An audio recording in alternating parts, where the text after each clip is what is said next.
The candles had been burning for 2 hours when Mira Hartwell walked into the ballroom, and not one person in that glittering crowd turned to look at her. That was the truth of it. Plain as the gray silk she wore, a gown retrimmed 3 times and still decent if the light did not fall too sharply on the seams. She crossed the threshold of Hartwick House with her chin level and her hands still at her sides, and the room swallowed her the way a river swallows a pebble, without pause, without mark. Around her, women in ivory and gold and deep rose moved through the candlelight like figures cut from a jeweler's dream, their necks laden with stones, their trains carried by the weight of family names that preceded them into every room they entered. Mira carried nothing of the kind. She had her father's eyes, dark and steady, and a posture that years of constrained circumstance had made very straight, and the gray silk. And that was the sum of it. What she did not see, because she was looking at the floor to find her footing on the waxed parquet, was the man standing at the far end of the room, who had gone still. He was William Ashford, the Duke of Ravensmere, and stillness was the thing most people knew about him. He stood near the tall windows with their frost-edged glass, apart from the 2 knots of men who would have welcomed his attention. And he was watching the door with an expression his face had learned to give away nothing. He had been watching the door for 40 minutes, because his ward Agnes had slipped away from her nurse upstairs, and he had been told she had last been seen near the ballroom. He watched for a small girl in a white pinafore. He found instead a young woman in gray silk who crossed a glittering room as if she were entirely alone in it, and something in his chest did a thing he did not examine. He looked away. He was practiced at looking away. Mira found a space near the wall, beside a potted bay tree whose dark leaves gave her something to stand next to, and she allowed herself one slow breath. She had been brought to Hartwick House by Mrs. Alton, a woman of modest connections who had known Mira's mother and felt some residual obligation, though Mrs. Alton had made it clear in the carriage that Mira was not to expect an introduction to anyone above the 3rd tier of rank. It had been said kindly. Mira had nodded and watched the gas lamps pass outside the window and thought about the letter she had received 3 weeks prior from her father's solicitor, a Mr. Fenton, who had set out in his careful hand the total of her father's debts. £4,000, every penny of it real, and not 1 penny of security behind it. Her father had been dead for 4 months. The house in Derbyshire had gone to a cousin under the entail. What remained was Mira, 23 years old, with 1 season's grace in London before the world asked her plainly what she intended to do about the fact of her own existence. She intended to find a husband. She was honest enough to know it, and honest enough to find the admission uncomfortable, and honest enough to remain standing at the edge of the room rather than pretend she was here for the music. "Nobody's daughter," said a voice nearby, low and precise as a pin pushed through cloth, "wearing gray because she cannot afford the dye." Mira did not turn. She knew the voice did not belong to Mrs. Alton, who had gone to find the lemonade.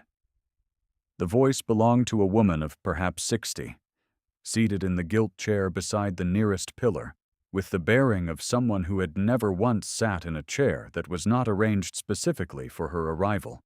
Lady Dorothea Pembridge, the Dowager Countess of Brent, wore black and silver and a necklace of garnets the size of small birds' eggs, and she was speaking to Miss Cecily Vane, who stood at her shoulder in ivory silk and looked like everything the season was supposed to produce.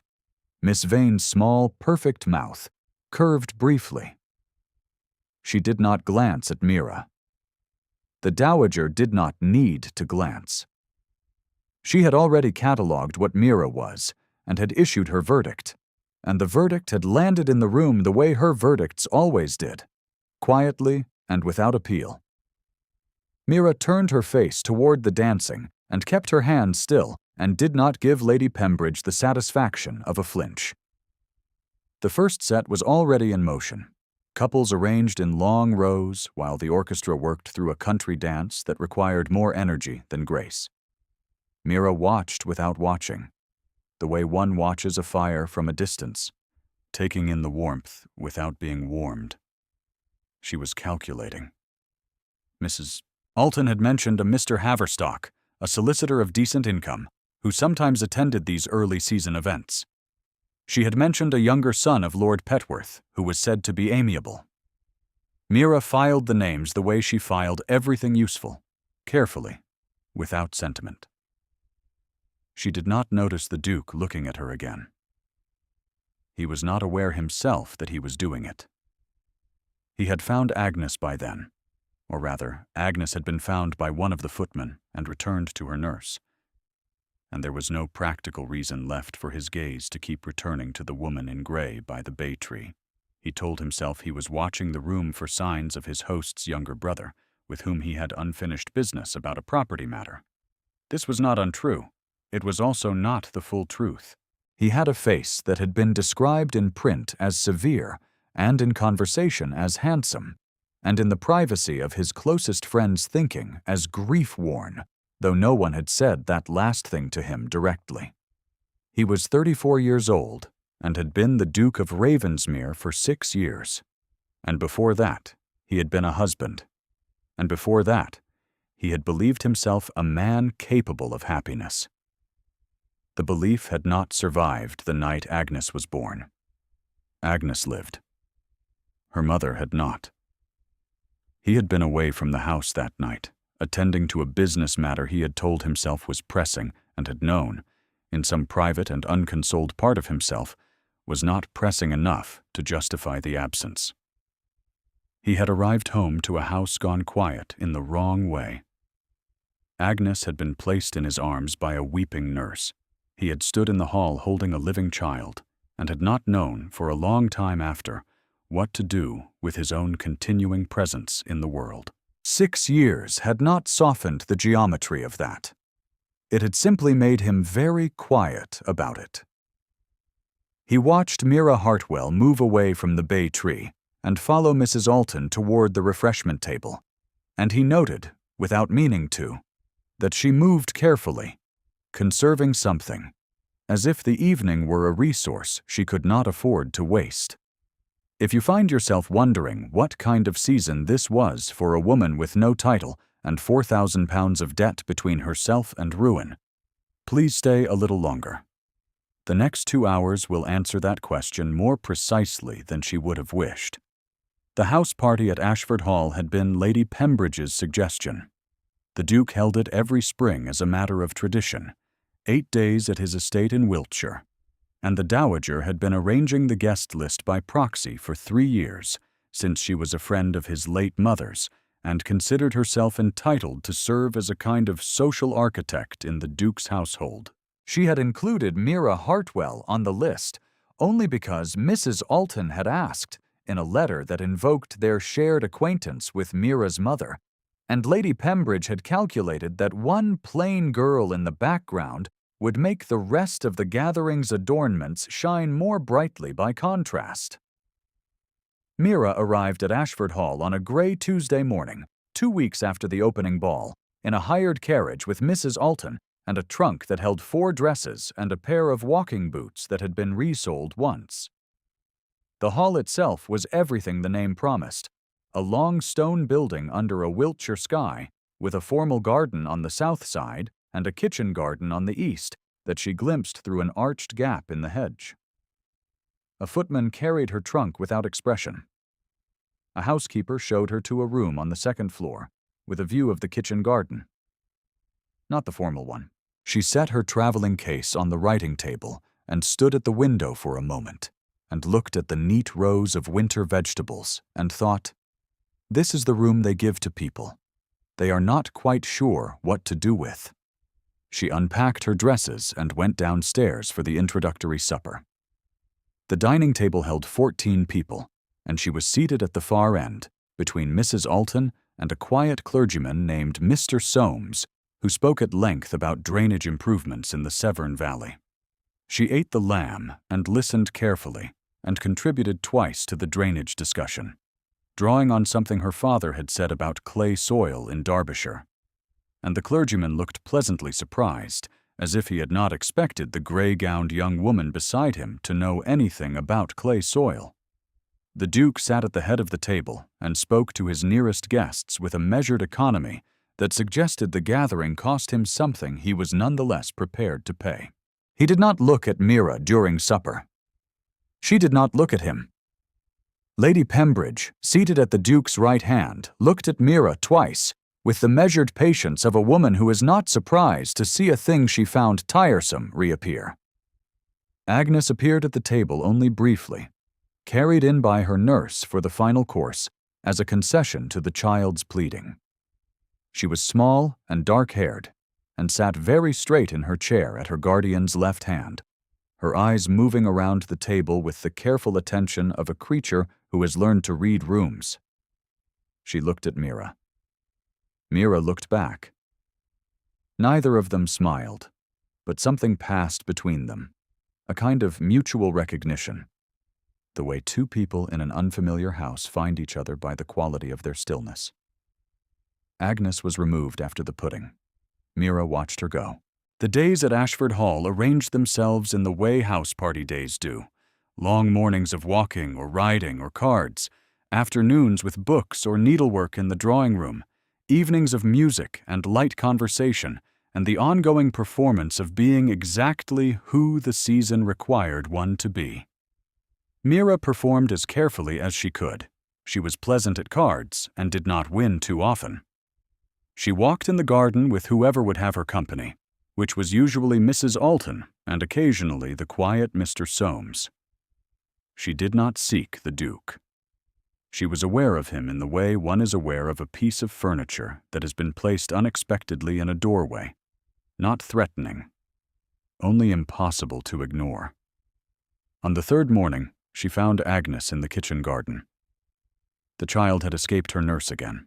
She was crouching between two rows of leeks, examining something on the ground with the focused intensity of a naturalist, and she did not look up when Mira pushed through the garden gate. Mira stopped. She looked at the child. She looked at the leeks. She crossed the gravel path and crouched down beside Agnes without speaking, and after a moment Agnes held out her palm to show her. A small gray moth, still living, one wing bent. "It will not fly," Agnes said. It was the first time she had spoken to Mira, and her voice was very serious. "Not today," Mira agreed. "Perhaps the wing only needs time." Agnes considered this. "Mrs. Pryor says broken things stay broken." Mira looked at the moth. "Mrs. Pryor may not know everything about wings." Agnes looked at Mira then, a full direct look, with her guardian's gravity, and something else, something less defended, and said nothing more. She sat down on the gravel path beside the leeks, and set the moth very gently between the roots of a cabbage where the soil was dry and the wind would not reach it. Mira sat down with her. They were both, at that moment, entirely unconcerned with the social requirements of house parties. The Duke was standing at the kitchen garden wall. He had come looking for Agnes, and he had found them both, and he did not make his presence known.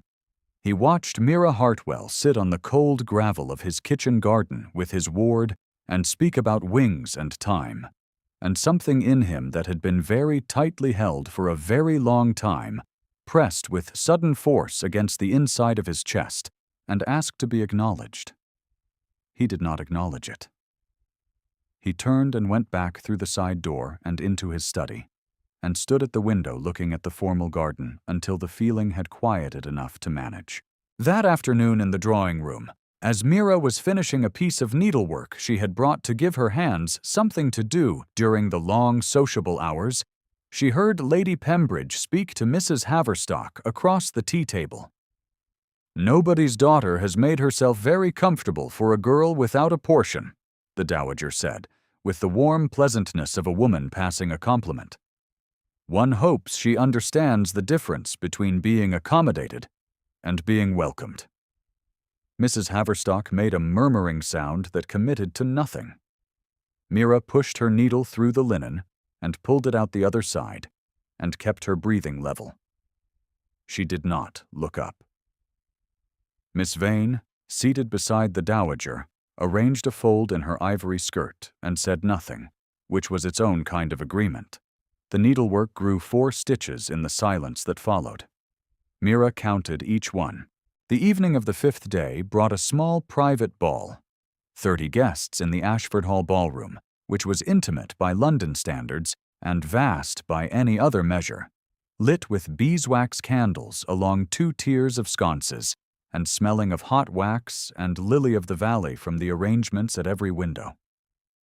Mira dressed in her best remaining gown, the blue-gray silk with the white trim that had been her mother's and had been taken in twice and remained, she thought, presentable.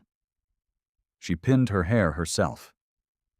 She came downstairs without expecting anything in particular and found Mrs. Alton in the hall, and allowed herself to be drawn into the gathering with the same quiet resolution she brought to every gathering.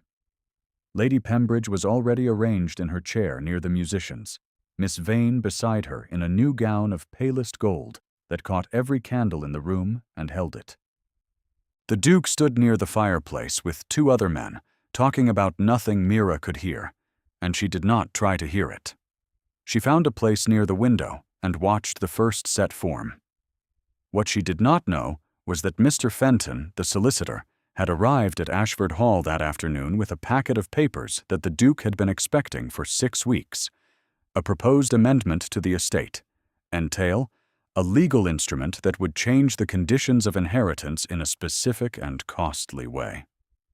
Mr. Fenton had been shown to the Duke's study, and the Duke had spent an hour with the papers, and had emerged from the study with something decided in his face that had not been there before. Mrs. Alton's niece, who was 17 and paid attention to everything, had mentioned this to Mrs. Alton in passing. Mrs. Alton had mentioned it to Mira that she had happened to see the solicitor arrive. Mira had noted this information and set it aside because she could not imagine what it had to do with her. She was watching the dancers when she heard Lady Pembridge's voice from nearby, clear and carrying as it always was, shaped to be heard at exactly the right radius. "Mrs. Alton's little charity," the dowager said to someone Mira could not see, "has overstayed what civility required. I have written to Lord Pembroke's wife, who has a place available for a companion in Bath. It would suit her considerably better than pretending to a position she has not the birth, the portion, or the name to occupy." She was not speaking quietly. She was speaking at the precise volume that ensured Mira would hear her, and that the 2 women near the window would hear her, and that the whole question of Mira's continued presence at Ashford Hall would be settled by the weight of public understanding rather than any direct act. It was elegantly done. It was the kind of cruelty that left no visible mark. Mira stood very still. Her hands had gone cold inside her gloves. She excused herself to the window embrasure and stood with her face turned to the dark glass, watching the garden she could not see. Only the reflection of the room behind her, the candles and the gold gown and the dowager's garnets, all of it doubled and unreachable in the cold glass. She thought about Bath. She thought about a position as companion, which meant her cleverness would belong to someone else, and her days would be spent in service to another woman's comfort, and she would grow old doing it, and there was nothing wrong with it, and she would manage it with perfect equanimity, and she could not bear it. Not yet. Not tonight with the candles burning and the music going and some part of her that had not yet given up the word home. She went upstairs. She sat at the writing table in her room that faced the kitchen garden, and she opened her traveling case and took out paper and dipped the pen, and she wrote. She wrote to the Duke of Ravensmere with the honesty of a woman who has decided she has nothing left to protect. She did not ask for anything. She did not petition or plead. She told him the truth, which was that she had come to Ashford Hall with some small hope, that the hope had proved itself impossible, that she was grateful for the house party's hospitality and would remove herself from it in the morning without inconvenience to anyone. She told him that his ward was a child of extraordinary perception, and that she hoped very much Agnes would be given more time in kitchen gardens and less time in drawing rooms. She told him that she was the daughter of Thomas Hartwell of Derbyshire, who had been a good man and a poor manager, and that she did not apologize for her father's debts, because they were his debts and not hers, and she intended to make her own way with what she had, which was her mother's 2 times altered gown and the education her father had given her before the money ran out. She sealed the letter and went to bed and lay looking at the ceiling for a long time before sleep came. A housemaid delivered the letter to the Duke's study at 10 o'clock that night, when the dancing was still in progress below. He read it by the light of his desk lamp, standing up, still in his evening coat. He read it twice. He held it for a moment, and then set it down on the desk very carefully, as one sets down something that has, without warning, proven itself weightier than it appeared. He thought about the kitchen garden. He thought about Agnes sitting on cold gravel beside a woman she had known for 3 days, learning about wings and time. He thought about the gray silk at the opening ball, and the way Mira had crossed the room as if she were entirely alone in it, not ashamed of the aloneness, but carrying it with the straightness of someone who has learned to carry what they are given. He thought about all of this for perhaps 10 minutes, standing alone in his study with the letter on the desk and the music audible through the floor, and then he went back downstairs. The ballroom's second set was nearly half over. He crossed the threshold, and the room rearranged itself around him the way rooms do for dukes. Conversations pausing, heads turning. The subtle realignment of social gravity that his rank produced wherever he moved. He did not look at Miss Vane. He did not look at Lady Pembridge, though he was aware of her stillness in the chair by the musicians as he passed. He was aware of everything in the room because he was a man who had learned to be aware of everything.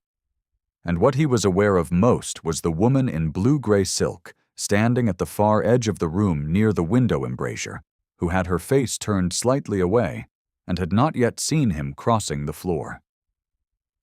He stopped in front of her. Mira turned and found him there, close enough that she could see the precise cut of his cravat and the line of his jaw in the candlelight. And she did something she rarely did. She forgot, for 1 full second, to keep her face composed. "Miss Hartwell," he said. His voice was level and quiet, and did not change register from the tone he used with solicitors and estate managers, which was the tone of a man who has something specific to say, and intends to say it. "Will you dance this set with me?" The music was still playing. Around them, the room had gone the particular quality of silent that a room achieves when everyone is still talking, but no one is listening to anyone they are talking to. Mira looked at him. She understood what the question meant in the language of this room, in this ballroom, at this house party, with Lady Pembridge 6 feet away in her chair, and Miss Vane in her gold gown on the other side of the floor. She understood that the Duke of Ravensmere had not danced all evening, and that the evening was 3/4 over, and that the first person he had asked was her. She said very quietly, "I have not expected this, Your Grace." "No," he said. "I know you have not." A brief pause, the kind that contains more than it seems to. "Will you?" "Yes," Mira said. "I will." He offered his hand. She placed hers in it. His fingers closed once, briefly, and she felt it in her wrist, up through the inside of her arm, a warmth that had nothing to do with the room's temperature. They took their place in the set. The room, which had been pretending to other business, abandoned the pretense. Lady Pembridge sat with her fan at a precise angle and her face entirely composed, but her knuckles on the fan sticks were the color of fresh bone, and her eyes, as she watched the Duke lead Mira Hartwell into the opening figure, held the expression of a woman who has played a game she has always won and has just understood that the board has been changed beneath her. Miss Vane stood very still near the refreshment table. She was intelligent, whatever else she was, and she saw the thing clearly enough. The Duke's choice made public and irrevocable. The field shifted in 10 seconds and 30 feet of crossed ballroom floor. She lifted her glass and looked away with a composure that cost her something real, and that was the end of her part in the story. The dance itself was a measured country form, figures that separated and returned, partners exchanging and reclaiming across the line. The Duke danced with the same economy he brought to everything, no flourish, no excess. When the figure brought them back together, he said, without looking away from the dance, "I read your letter." "I know," Mira said. "You intended to leave in the morning." "I did. I would ask you to reconsider." She looked at him then, at the side of his face, the jaw the print writers called severe. "On what grounds?" He met her eyes briefly as the figure turned them. "On the grounds that Agnes has not had anyone willing to sit with her on gravel in 3 years, and I am not prepared to lose that for the sake of Lady Pembridge's arrangements." Mira said nothing for 2 full measures, because she was processing the sentence, and what was inside it, and what was not inside it, but was present nonetheless. "Agnes is the reason?" she said at last. "Agnes is one reason," he said. "She is the one I am able to state clearly at present." The figure separated them. When it returned them to each other, his hand took hers for the closing movement, and neither of them spoke again until the music ended. They stood for a moment in the middle of the floor. As the couples around them dispersed and the room began to breathe again with its normal social sound, the Duke released her hand with a deliberateness that suggested the releasing was a considered act. He turned to face her fully. "Your father's debts," he said. £4,000, as I understand from Mr. Fenton's papers." She felt the words land in her chest like cold water. Not painful, only clarifying. "Yes," she said, "that is the figure. I have spoken with Fenton this afternoon about several estate matters, among them the conditions of Agnes's care and provision, which require a settled household." He paused. "I am not proposing a bargain, Miss Hartwell. I am telling you the practical shape of what I am asking. The asking is not about the debt." She looked at him for a long time. "What is it about, then?" "A kitchen garden," he said. "And a moth with a bent wing. And a letter that told me the truth at a cost to the writer that she did not calculate, because she had already decided she had nothing left to lose. She had, in fact, decided exactly that. She had not expected it to be seen." Lady Pembridge made one further attempt. She rose from her chair with the authority of a woman who has managed rooms for 40 years and crossed to where they stood. And she said, with perfect pleasantness, "Your Grace, perhaps Miss Hartwell is in need of some refreshment. She has had rather an unexpected evening, one feels for the girl, quite without the resources to have expected any of this. It was nobody's daughter, dressed in solicitude. It landed in the room at the same carrying volume as every other thing she had said, and the witnesses were the same. Mrs. Alton near the window, Mr. Soames by the musicians, 2 of the younger women who had watched the dance." Mira felt the room's attention tighten. The Duke looked at Lady Pembridge. He was the same height as her composure, or rather he was tall enough that she had to look up to meet his eyes. And what she found there was the thing she had not, in 40 years of managing drawing rooms, learned how to override. "Miss Hartwell," he said, not to the dowager, but to Mira, in the same quiet, level voice, has precisely the resources required. She has, in fact, rather more than most of the women in this room. He said it once. He did not raise his voice. He did not elaborate. Lady Pembridge's fan moved once, very slightly. She was not a stupid woman. She understood that the verdict she had been delivering across 10 days in 3 settings, from gilt chairs and tea tables and ballroom walls, had just been reversed by the one voice in England whose reversal of it would hold. She understood it immediately and completely. And what crossed her face was not shame exactly, but the pale cousin of shame that a very confident woman feels when the categories she has trusted all her life have been found to measure the wrong things. She said, "Of course, Your Grace," in a voice that was only a little diminished, and returned to her chair. The witnesses heard it. They would remember it. The room's understanding of what had happened, of who Mira Hartwell was, and what the Duke of Ravensmere had said in her presence, would leave Ashford Hall with every guest who departed at the week's end, and would travel with them into the season, where it would become the kind of story that rearranges the room's furniture before anyone arrives. Mr.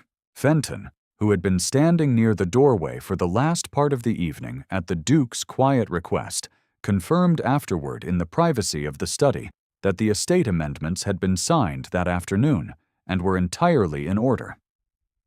The household had its legal form. The rest was a matter of time and a vicar, both of which the Duke appeared prepared to arrange. The days that followed were quieter than the ones that had preceded them. Lady Pembridge departed the morning after the ball, with Miss Vane and with every courtesy that the Duke's household was obligated to extend, and which it extended. There was no cruelty in her departure, only the dignified recession of a woman rearranging her understanding of events. Miss Vane said a polite goodbye to Mira in the entrance hall and wished her well in a tone that was careful and not unkind. Mira thanked her. There was nothing else required between them. The remaining days at Ashford Hall held a different quality, something that had been pressing against a pane of cold glass and was now in the room itself, present and warm. The Duke walked with Mira in the formal garden, and then in the kitchen garden, where Agnes joined them without being asked, and examined each plant with the thoroughness of an 8-year-old naturalist, naming the ones she knew, and inventing names for the ones she did not. Mira corrected the inventions gently, and Agnes accepted the corrections with the gravity of someone adding entries to a private record. One morning, the Duke stood at the kitchen garden wall and watched Agnes take Mira's hand as they crossed the wet gravel, and the thing that pressed against the inside of his chest did not quiet this time. He let it stand. They married in the village church at the end of the season, before the summer had properly declared itself. A service attended by Mrs. Alton and Mr. Soames and a small number of guests who had been at the house party and who carried with them, as they filed into the church, the memory of a ballroom and a single crossed floor. Mr. Fenton was there with his papers, which were not required to be signed again, but which he attended as a point of professional satisfaction. Agnes stood very straight in the front pew in a white dress that was not a pinafore, and looked at the proceedings with the expression of someone who had expected, on some private level, that things would come out this way. And then it was autumn, and then it was winter, and Ashford Hall in December was a different place than it had been in spring. The formal garden bare, and the kitchen garden under its protecting straw. The fireplaces in the long drawing-room lit by mid-afternoon. The sound of the house different, settled, occupied in a new way. If this story moved you, please leave a word in the comments. It is asked only gently, because the story is yours now as much as Mira's. On a night 3 days before Christmas, the snow came in the way it comes in Wiltshire, quietly and without announcement, and Mira stood at the window of the room that had once looked over the kitchen garden, and now had a different view entirely, a broader one, the south garden and the drive, and the long white fields beyond. She had moved to this room the day after the wedding, not because anyone directed her to, but because the housekeeper had opened the door, and Mira had stood in the doorway and understood it was hers. There was a writing table by this window too, and on it a candle in a pewter holder that had been burning for an hour and was still burning, throwing a circle of gold against the glass. Agnes was asleep upstairs. She had been asleep for 2 hours, having conducted the day's final piece of business, which was to make Mira read 3 pages of a natural history about moths before she would consent to close her eyes. Mira had read the 3 pages. She had read 4, because the 4th was about the mechanics of wing repair, and she had thought Agnes might want to know it later. William came to stand beside her at the window.